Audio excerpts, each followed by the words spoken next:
Welcome back to Weekend Smile. So how important are contracts for artists in the music industry?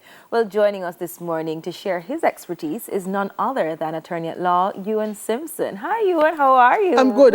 It's a pleasure to be here. Thanks. Good to see you, Mr. Simpson. Good to have you. Now, we have so many new artists, and they always tend to fall in the trap, or a lot of times fall in the trap of either not getting things in writing or signing contracts that they don't understand. Why is this always happening? So the first thing is that people tend to get excited about an opportunity. And a contract is a promise. Yeah. But it's a shared promise. It's a promise that I will and you will. And very often, that promise is not properly understood. So I'm getting a contract to perform at Madison Square Gardens. And I'm excited just about that fact. Because I'm hearing Madison Square Gardens performance. Mm-hmm. And nobody tells me that that performance is at 10 o'clock in the morning. And it is to a group of kindergarten students, because I have not taken the time to ask the right questions. Yeah. Because I'm only excited about what I hear. Somebody says, I'm giving you a management contract, and I used to manage Burna Boy, or I used to manage Steel Pulse, or I used to manage Shaggy, and so I'm going to give you a contract. And you say, certainly, good, great, because this must be good for me. And then they haven't stopped to ask, what kind of contract is it? Is it a management contract? Mm-hmm. Is it an agency agreement? Is it a booking agency agreement? Yeah. Is it a standard contract, or is it a 360 deal? Yeah. So am I selling my soul, or am I going to maintain some kind of autonomy, some kind of control over what I do with my career? Mm-hmm. Have some form of say. And then what are the splits and what it should be? Absolutely. Right, yeah. So yes, fine. You're going to do all of this for me, but what is the commission that I'm paying you? Mm-hmm. Are you hiring me, or am I hiring you? Mm-hmm. Yeah. You know, these are questions to be asked, and so artists need to understand who they are in the deal. Yeah. Yeah. What are you in the deal? You're the brand, you're the product, you're the business. But Ewan, Yes. in reality though, I mean, Yes. that's what it should be. But the truth is that a lot of our young artists, they're coming into the business, they would have had, most of them have nothing at all to start with. Yes. Right? So for them, this is a big opportunity. Right. And then when you give them a contract now with legal language, Yeah. and some of them just know the lyrics to them song, Ewan, truth, right? And some of them don't know the lyrics to them song. When you give a man this now, who's somebody now come and say, I see your talent and I want to work with you. Yes. I'm going to have your best interest at heart, you know what I mean? And I'm going to form a team and know about it. We're going to go straight to Grammys. Yeah. Yes. You know? And sometimes they do. Exactly. Yeah. You're saying, for young artists, for them, that's what's important. And then when you ask them, okay, well, you need to get a lawyer, or have you had a lawyer read over your stuff? No, man. Virgin said, everything good. Yeah. Good. Yeah, everything good. You know what I mean? Like, some of it is laziness, though. okay. Some of it is laziness, because it requires you to just spend some time on what is important. If somebody offers you a house, you're going to ask some questions. Mm-hmm. Definitely. You're going to ask what kind of area it's in, what size house. It prone to flooding. Bad man in the area, enough dog about security. there. You know? Yeah. Exactly. Yes, What the neighbors. yes. You ask some questions. And so even if you are not equipped to go through the finer details of a contract, you're going to ask some questions. Now, when you ask those questions, you must also find someone who has no interest in the contract. Mm-hmm. Someone who has no interest in the person who is offering you the deal. Just have a conversation with them and bounce off them what it is you're getting. So they can say, boy, I'm not sure that sounds right, you know.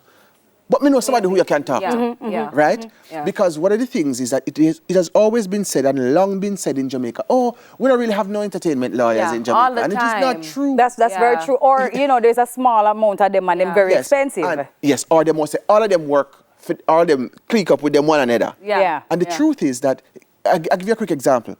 Someone called me to advise them on a project. And then they called another entertainment attorney, right? And I can call his name, Ron Young. Mm-hmm. Okay. So they called Ron. And then they asked me what I thought of Ron, and then they asked Ron what he thought of me. And they got the same answer. Yeah. So I said, no, man, Ron is cool. I will work with him. And Ron said, no, you want his cool. I will work with him. Yeah. And then he had to admit in front of both of us that he found it strange that there were two lawyers who would work with each other. Mm-hmm. But at the same time, Ron and I were in the middle of working for 2 clients who were loggerheads. Because we're professional. Yeah. Right. Yeah. You know what I'm saying? I think you know how to balance it, and yeah. So even if it is true, which is the bigger point I'm making, even if it is true that there are few entertainment attorneys. They are there. They are there. Yeah. And they can give you sound advice. Yeah, you mentioned a Definitely. couple of things like the 360 deal and the management contract. Yes. So we don't go into publishing yet. So give me the list of contracts that a young artist who is now going to be signed to a label or working Yes. with a manager, Yes.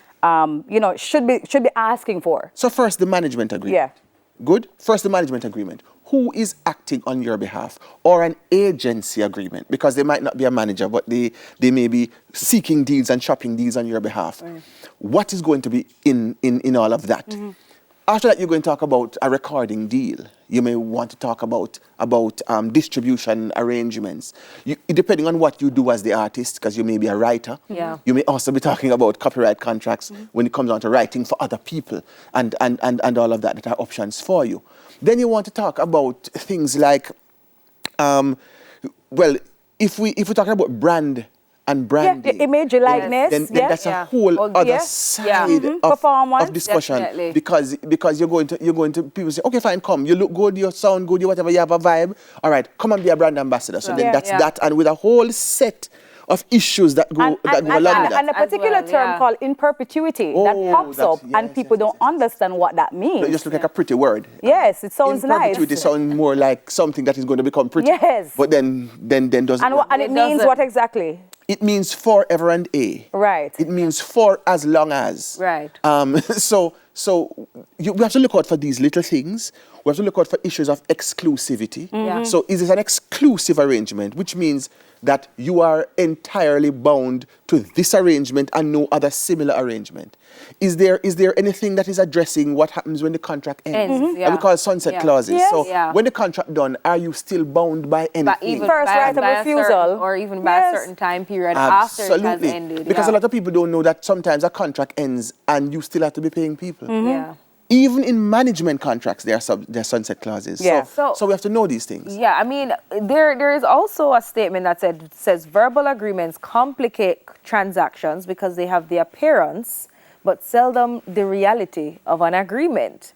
We each hear, what we want to hear, and we reject the rest of it in terms of these verbal agreements. Would you agree with this statement? It's difficult to disagree, but what I want to say, because there are many arrangements that are verbal that have worked. Yes. So I don't want us to throw it through the window, because verbal allows for a conversation. But the truth is that very often it is written on paper, and we still have that same scenario. People see what they want to see and forget what they want to forget.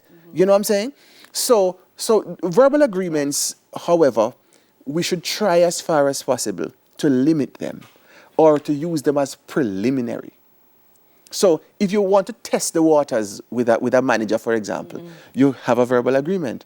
You can write down what it is you recall, or you can discuss it with an independent third party or so on, and then see how it plays out. See how much they remember. See how well they act in your interest. And then you can codify or put it in writing and get all of that done. So there is a place for verbal. Okay. You know? Initially, to see if there is actually an understanding, if it is that we can actually do work together Absolutely. and get things done. And in some instances, people are not entirely sure of how they want the relationship to work either. You know what I'm saying? So sometimes I can know I want to work with you.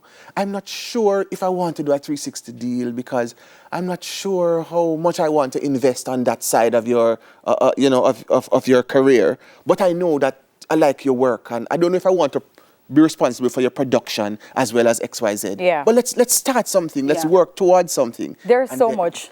There is so much. This whole show could have continued that we have this conversation because I don't think we have it often enough.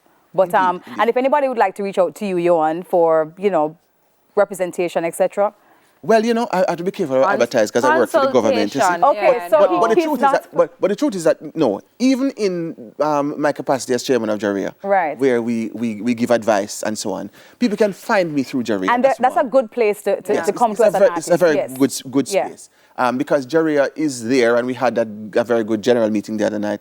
But it was in order for us to be able to serve the community. So through Jaria, at jariaentertainment.com, that's a beautiful place. But for one-off entertainment advice, because I still have to give advice to the industry, ewansimpson.businesslaw@gmail.com. There we go. Works. Okay. There we go. Thank you so much, Mr. Simpson, attorney at law.